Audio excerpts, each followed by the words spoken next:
What's up guys, my name is Alyssa and today we're gonna be talking about what is a 1 rep max, why is it important, and how can you calculate it? The definition of a 1 rep max is the greatest amount of weight that can be lifted with proper technique for only 1 repetition, or the most weight lifted for a specific number of repetitions, which is your repetition maximum.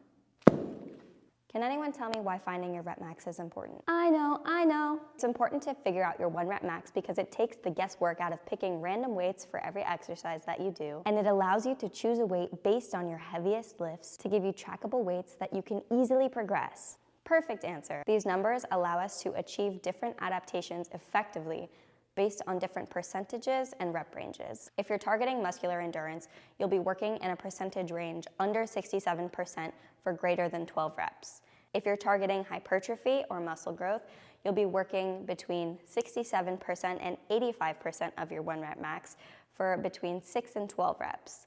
And if you're targeting strength adaptations, you'll be working at 85% or higher for less than 6 reps. While these numbers can vary just a little bit, these are the general and agreed upon reps and ranges for specific adaptations. Now, how can you actually test your 1 rep max? Can anyone tell me how you're supposed to calculate your 1 rep max? Me, I know. You can do a true 1 rep max test, or you can estimate your 1 rep max based off of a multiple rep max and put it into the calculator. That is correct. You can either do a true 1 rep max test, which I'll explain, or you can do a multiple rep max test where you go up in weight and do between 3 and 10 reps almost to failure, and then you enter it into a calculator to estimate your 1 rep max. The typical lifts for a 1 rep max test are your bench, your squat, and your deadlift. So how do you actually do your 1 rep max test? First, I'll go over how to do a 1 rep max test, and then I'll go over how to do a either 3 or 5 rep max test. If you're doing a true 1 rep max test,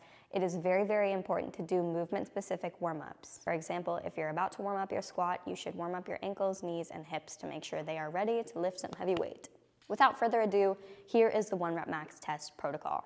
First, you're gonna do 50% of your 1 rep max, which is 0.5 times 100, which gives you 50 pounds, and you're gonna do 5 to 10 reps of that and rest for 1 minute. Then we're gonna bump it up to 60% of your 1 rep max, which is 60 pounds, and complete 3 to 5 reps and rest for 2 minutes. Then we'll go up to 70% of your 1 rep max, which would be 70 pounds, complete 2 to 3 reps and rest for between 2 to 4 minutes. When you're doing strength adaptations, the typical rest period is between 3 to 5 minutes. After that, bump the weights up to 75% and complete 1 to 2 reps and rest for 2 to 4 minutes. Then move up to 80%, complete 1 rep and rest for 3 to 5 minutes. Move up by 5% to 85% of your 1 rep max, complete 1 rep and rest for 3 to 5 minutes. I think you get the gist. We're moving up by about 5% here, so 80%, 85%, 90%, 95%, and rest for about 3 to 5 minutes in between each rep. Now it's time to test your 1 rep max.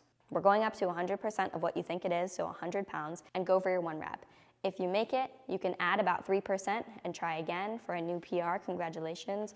And if you don't make it, you can knock it down about 3% and try again and go up in smaller increments. Now the downside for a 1 rep max is that if you've not done this before, it can be incredibly demanding. You'll need to have proper technique, know how to bail, and/or have a spotter with you. If you haven't done it before, you can use these other tests to estimate your 1 rep max. So here is the protocol to test for either a 3 or 5 rep max and then use the calculator. It's almost exactly the same, so I'm gonna run through it pretty quickly. But again, you'll pick a weight that you think you can do for your 1 rep max and use the percentages as follows. First, choose the max weight that you think you can do, and then decide if you would like to do a 3 or 5 rep max test. We're gonna warm up with 50% of your 1 rep max that you chose for about 5 to 10 reps and rest for 2 minutes. Then we're moving up to 60%, going for 5 reps and resting for about 2 to 3 minutes. Now, depending on if you're doing your 3 or 5 rep max, you'll go up to 65% and either do 3 or 5 reps and then rest for 2 to 3 minutes. Bump it up to 70%, do your 3 or 5 reps, rest again for 3 minutes. And we're increasing the weight by about 3 to 5% and going until you don't think you can squeeze out another rep. After that, you can plug your numbers into the calculator in the link in the description and estimate your 1 rep max. Once you've got this number, you can apply it into your workouts and your programs to make sure you're getting the most benefits for every adaptation and progressing the way that you should be. Comment below if you have any questions, and I'll see you guys next time.